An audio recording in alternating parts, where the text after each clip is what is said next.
Hi అండి. ఈరోజు నేను బీరకాయ మునక్కాయ కర్రీ చేశానండి. ముందుగా బీరకాయల్ని పీల్ తీసేసుకుని చేదు ఉందో లేదో ఒకసారి చెక్ చేసుకున్నానండి. తర్వాత చిన్న చిన్న ముక్కలుగా కట్ చేసుకుని పెట్టేసుకున్నానండి. తర్వాత మునక్కాయలను కూడా పైనున్న పీల్ తీసేసుకుని చిన్న చిన్న ముక్కలుగా కట్ చేసుకుని క్లీన్ చేసుకుని పక్కన పెట్టుకున్నానండి. తర్వాత స్టవ్ ఆన్ చేసుకుని కడాయి పెట్టుకుని 3 టేబుల్ స్పూన్స్ ఆయిల్ వేసుకున్నానండి. పోపు దినుసులు వేసేసుకున్నాను. అవి ఫ్రై అవుతూ ఉన్నప్పుడు నేను 2 ఆనియన్స్ని కట్ చేసేసుకున్నానండి. ఆ ఆనియన్స్ వేసుకున్నాను. తర్వాత ములక్కాడ ముక్కలను కూడా వేసుకుని ఫ్రై చేసుకుంటున్నానండి. ఈ ప్రాసెస్ అంతా నేను సిమ్లోనే కలుపుకుంటూ ఫ్రై చేసుకుంటున్నానండి.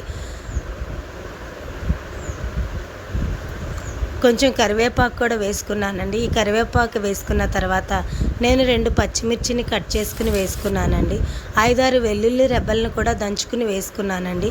ఇవంతా బ్రౌన్ కలర్ వచ్చే వరకు ఫ్రై చేసుకుంటున్నానండి. ఎందుకంటే ములక్కాడ కూడా మనకి ఉడికిపోవాలి కాబట్టి ఫ్రై చేసుకుంటూ ఇవి ఫ్రై అయిపోయిన తర్వాత నేను బీరకాయ ముక్కలను కూడా వేసేసుకుంటున్నానండి. మనం దీనిలో పులుపేమి వేయంసరం లేదు. బీరకాయలో కొంచెం పులుపుదనం ఉంటుంది కాబట్టి సరిపోతుంది. బీరకాయ ముక్కలు వేసిన తర్వాత నేను ఒక్కసారి కలుపుకొని లిడ్ పెట్టేసుకున్నానండి.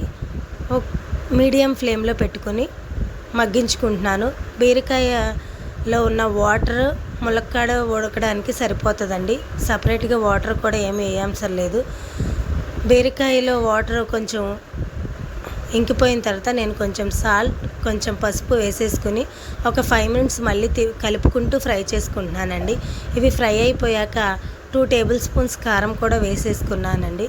ఇవి వేసుకుని ఒక 5 మినిట్స్ ఉంచుకున్నానండి. అంతే, ఎంతో టేస్టీ అయిన బీరకాయ మునక్కాడ curry ready.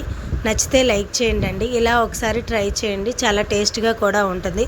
Thank you for watching. ఇలాంటి మోర్ వీడియోస్ కోసం మా ఛానల్ని సబ్స్క్రైబ్ చేయండి.